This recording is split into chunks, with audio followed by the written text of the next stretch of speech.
Welcome, welcome. It's time for another edition of ACC Baseball Etc, presented as always by our friends at Pitch Logic, the system used by players, coaches, scouts, and instructors at all levels of play, from youth leagues to the big leagues. The easy-to-use and affordable technology makes the platform accessible to every player at every level. All the metrics and features used at the highest level. You can go to pitchlogic.com for more information. I'm Daron Vaught. I am joined today by co-owner, breaking news extraordinaire, our fearless leader, hater of all teams, baseball, Kendall Rogers. I want to talk about this news that is broken over the summer about new roster limitations, allowances for college baseball, because I feel like, and you guys went in deep on it with the D1 Proper podcast.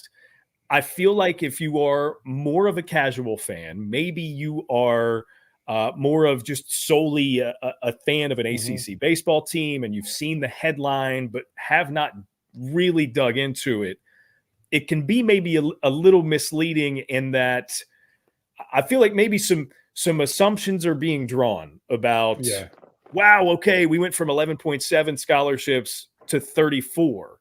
Or up to 34, which would be part of the important language there. So I just wanted to sort of like surface level it. Let's sort of think in terms of the layperson, the more casual college baseball fan.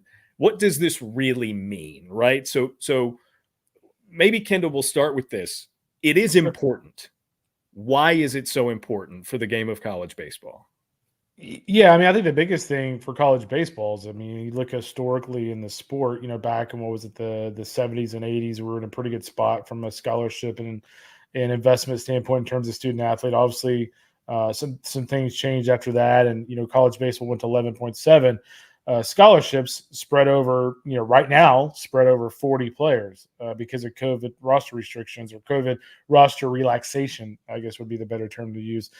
So to say the least, it is a big deal for college baseball, because this is a sport that I remember whenever the NCAA announced the transformation committee a couple of years ago after COVID, and Greg Sankey mentioned the possibility of, the SEC commissioner, Greg Sankey, mentioned the possibility of 16 to 17 to 18 scholarships. I remember thinking, like, oh man, that would be incredible. Like, oh, by the way, it's never going to happen. So we went from that to all of a sudden, just out of nowhere, because this House case going, okay, not only can we go from 11.7 to 16, 17, 18, but by the way, if you're the University of North Carolina or you're Florida State University, if you really want to do it, you can offer 34 full rides in college baseball. Oh, by the way, 34 players in your roster. So to give some context to that, I mentioned a second ago, we're in a 40-man roster.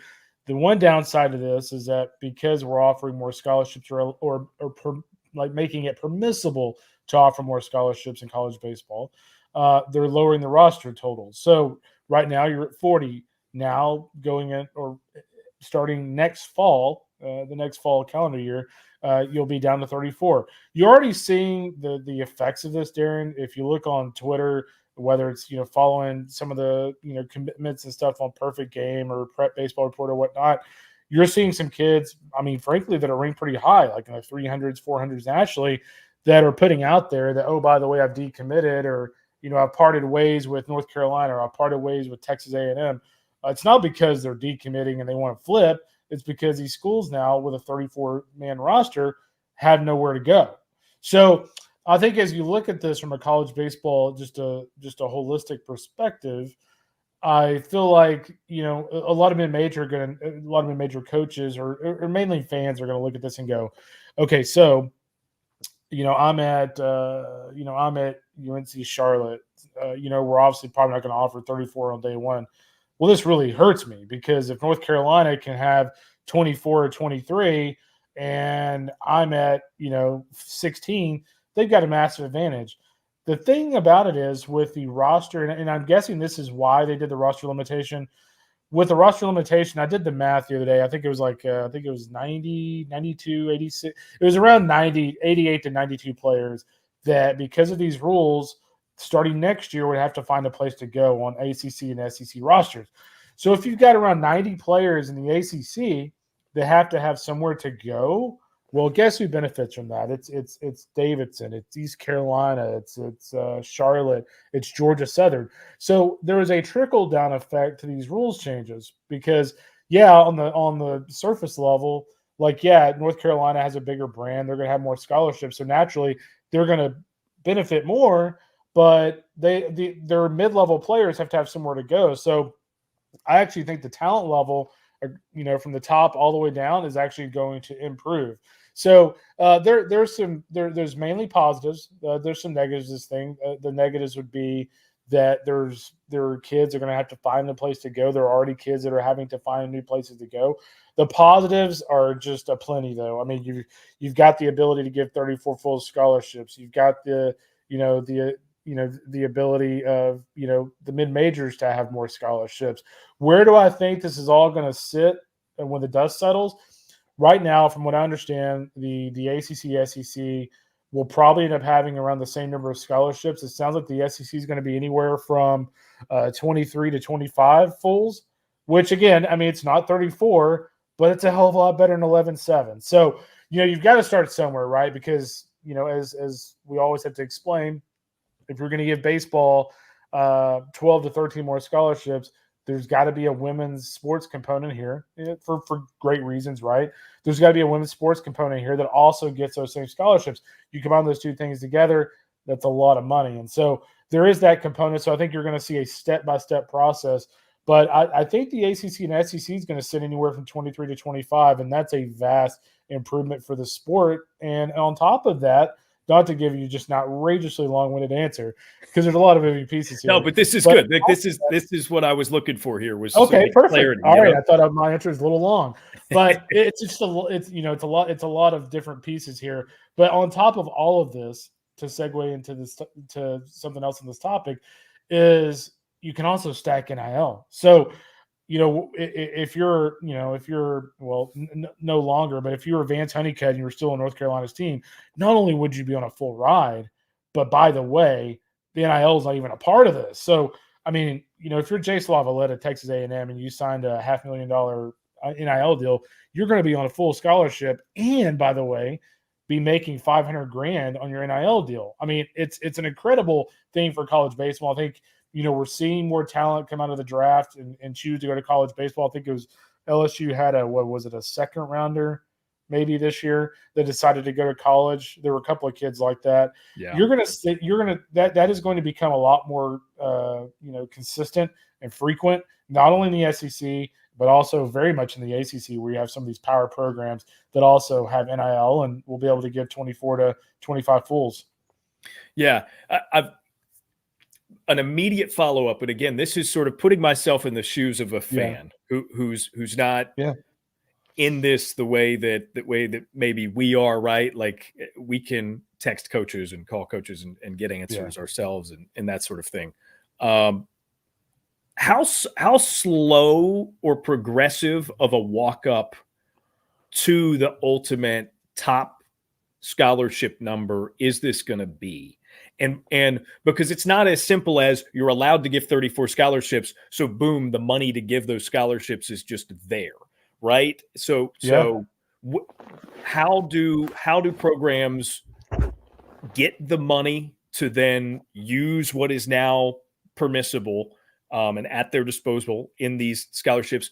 And with that in mind, Kendall, like, are there tiers to this? Because I've talked to some teams in the ACC that would profile a little more on the academic side.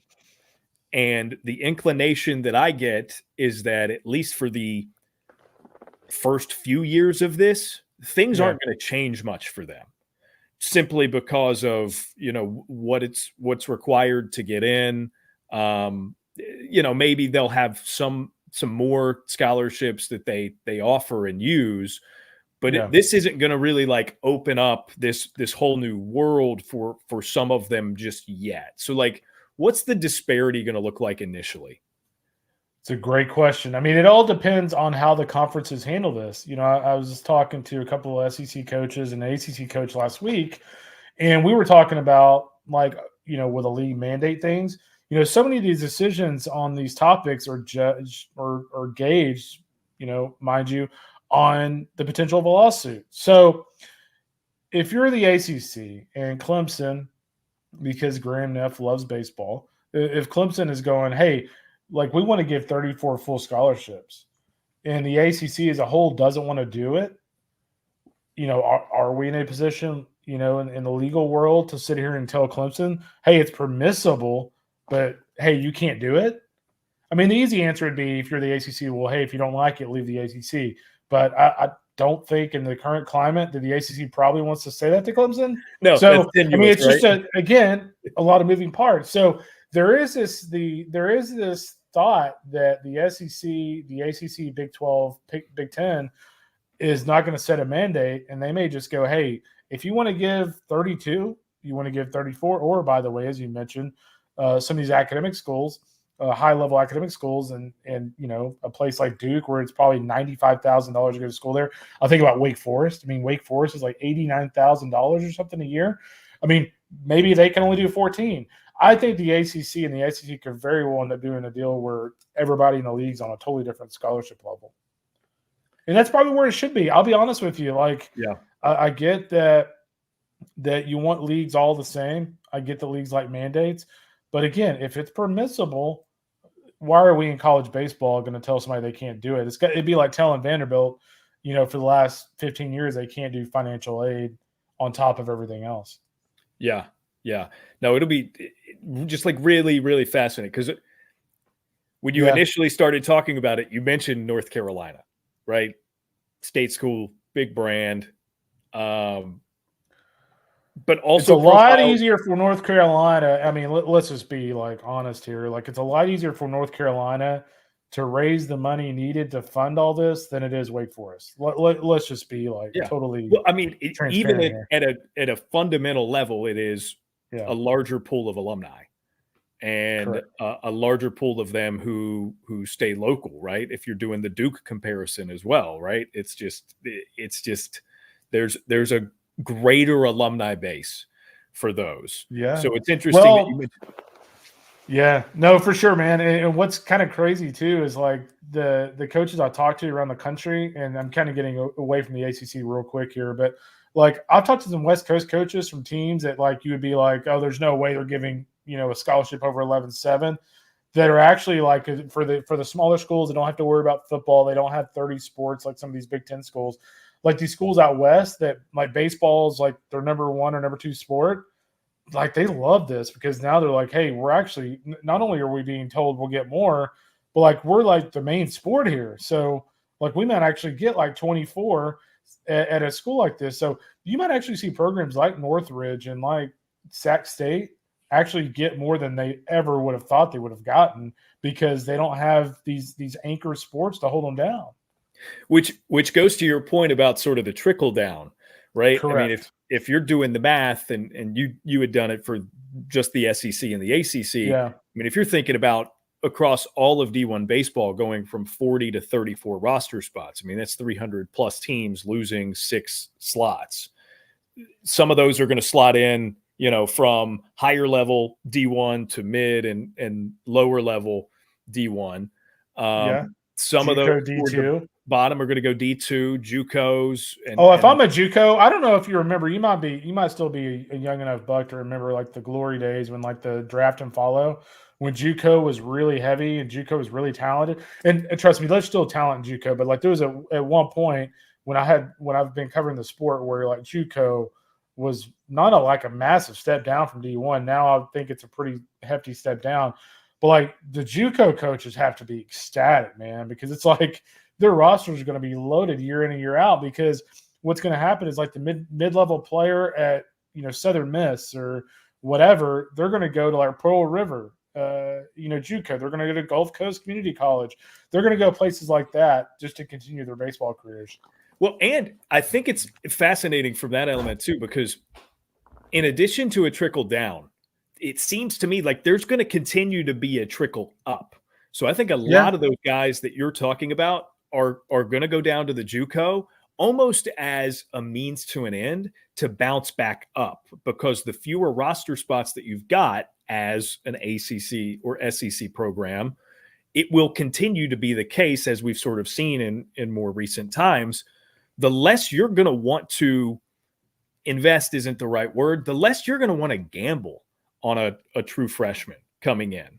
And, with the pressure of sustaining winning and like you're going to feel way more comfortable about an experienced college player who has performed at this level or the JUCO level, or maybe both by this point where they're transferring into the ACC or SEC school. So the trickle down is real. I think the trickle back up is also going to be real, and it's going to sort of continue what we've seen with the COVID flexibility and players having the extra year of COVID. It's not an extra year of eligibility, but it is, being sort of squeezed out of the top tier, given a chance to sort of work your way back in.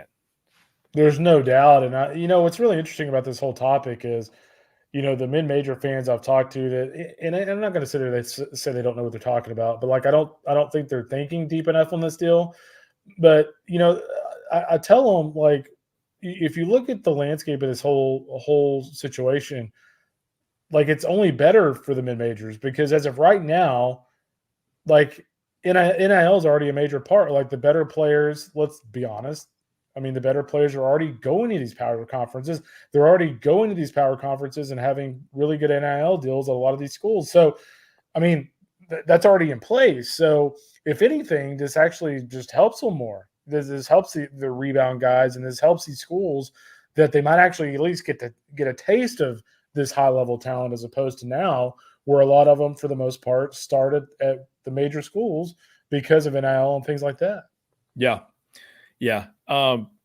Let's see if we can hone in a little bit more on like ACC, right? So absolutely, if we had to guess based on what we know about athletic programs, ADs, and how they feel about baseball, who would you expect in the scenario where there is the freedom to do whatever, which I think we can both, we're both in agreement. I don't expect that to really be the case, right? Like I'm like you, I think very realistic. We could see SEC and ACC sort of set the bar at the same place.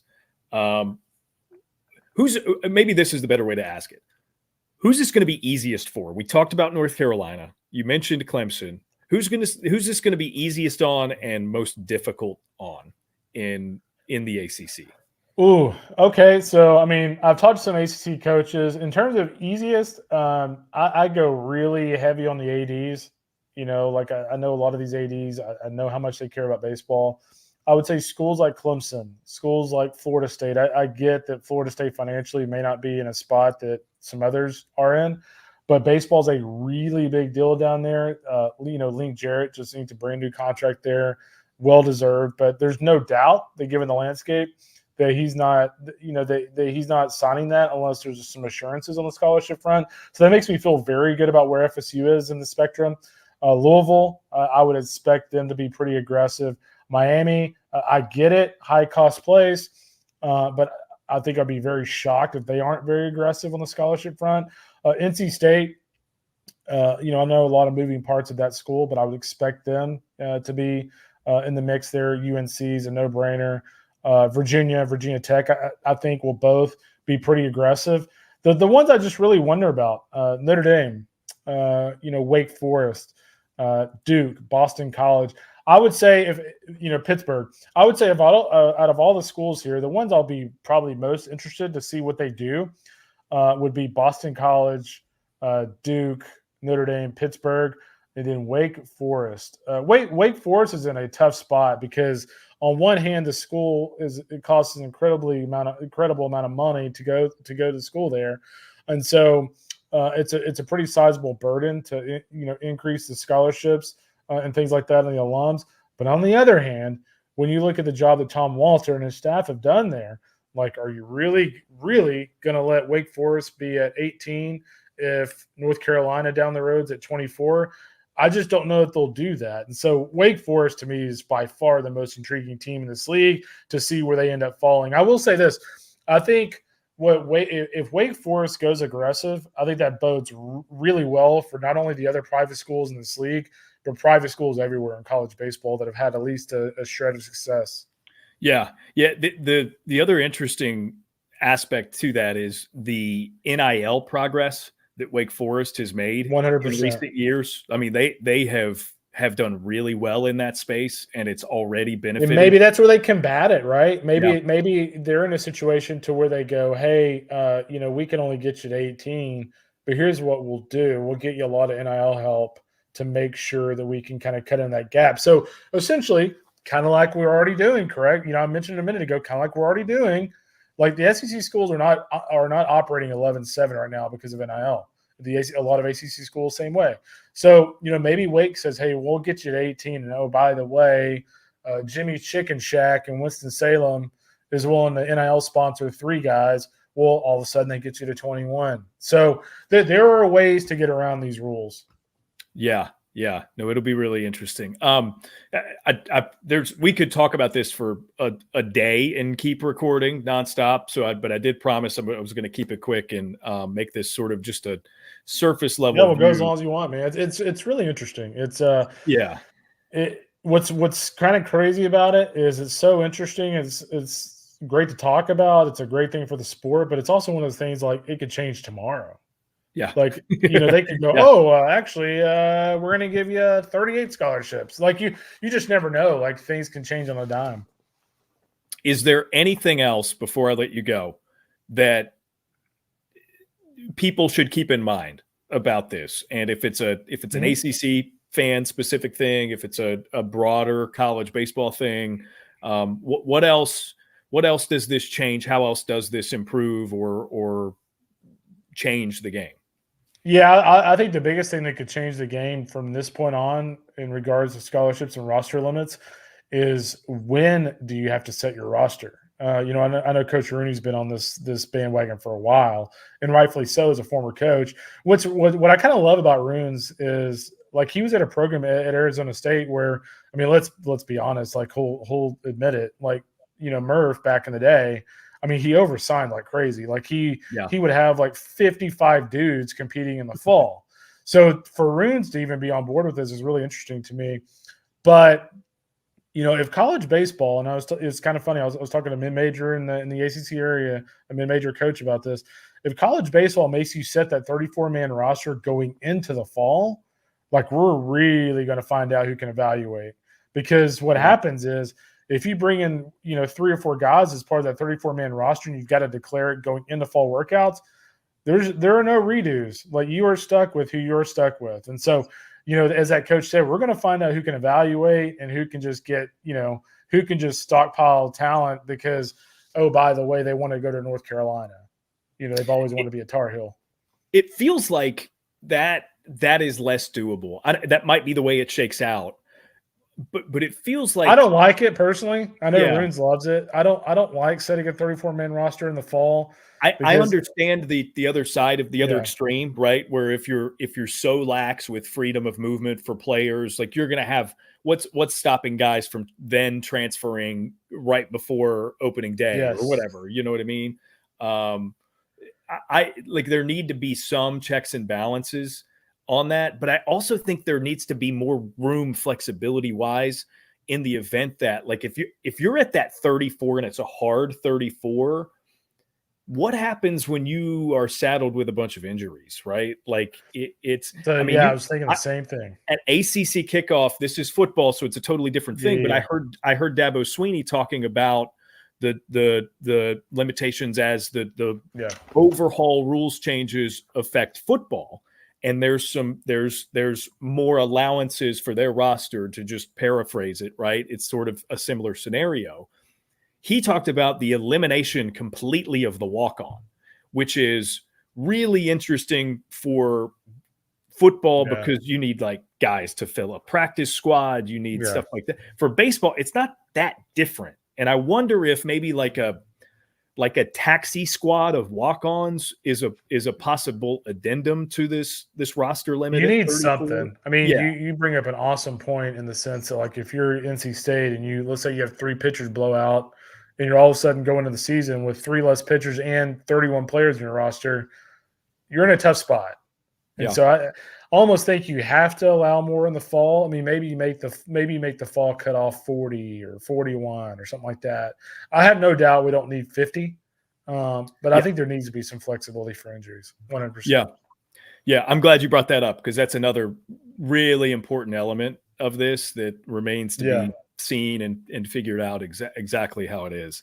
Yeah, my understanding is the ACC SEC will announce that sometime before the early signing period, how that will all be kind of, factored in and worked out. So we'll know something in the next month and a half. Yeah. And to reiterate again, these changes affect next fall, beginning next season. Yeah, I mean, that's what's crazy is like it's I will say this, and it was not an ACC coach, but I had two premier coaches call me. It is unbelievable, and it's not their fault, right? But it's unbelievable how quick this has happened and how little coaches still know about it. And this is something they're making decisions with recruits based on now. And there's still a lot of guys who know next to nothing about this entire situation. It's uncharted waters for sure. For sure. For coaches, players. Yep. Administrators. I mean, the only people I know it's really great for is like us. Yeah. Oh, yeah. No, right. Yeah, like, what else are we going to be talking? What else are we going to be talking about here in the middle of August, right? So it's great for 100%. us. It is chaos for everyone else. So chaos for your phone too this time of year. Normally a pretty quiet time of year, I bet. Yeah, as long as we don't get Scott Forbes leaving North Carolina for NC State, I'm good. Oh God, can you imagine? It will not happen. I'll go ahead and tell you that. Never say never. Maybe that's your experience talking. I'm going to keep my mouth shut just in case. All right, great stuff. I'm glad we could do this because, like I said, I didn't want fall ball to get here and then all of a sudden we're talking nitty gritty game stuff before we address this. So that's 100%. A good overview. Obviously, we'll be able to revisit it in the next calendar year, and who knows? I'm sure I still confuse the hell out of somebody. If he did, at Kendall Rogers, the drill. Exactly. Get mentions. Kendall, appreciate the time. Hope you're having a great summer. Hope that continues. It is great. And, by the way, when people listen to this, I think you will already be done with your golf game. But I am rooting for you over Fit, so good luck. Nice. Good. Thank you. That's appreciated. I'm going to play with Aaron Fitt, Chris Gennaro, and Pat James, all of the D1 squad. So I'm going to laugh when StatPad is like really good at golf. I don't know. I know nothing about any of their games. I know Fitt plays a fair amount, so I'm expecting him to be formidable. The other two could be really good. I have no idea. I feel like Pat could be like really sneaky good. Like you would think, like one of those like silent assassins. Like you would never think he's good at golf, and you're like, whoa, what the heck? Like where the hell did this come from? Like he pulls the hair back and ties it up for when he plays, and just is there's no doubt that thing's in like a man bun right now. Zero doubt. I can't wait. All right, man. Kendall, appreciate it as always. All right, you got it, Daron. Great talking to you. Thanks everybody for listening. This has been ACC Baseball, etc. We'll catch you.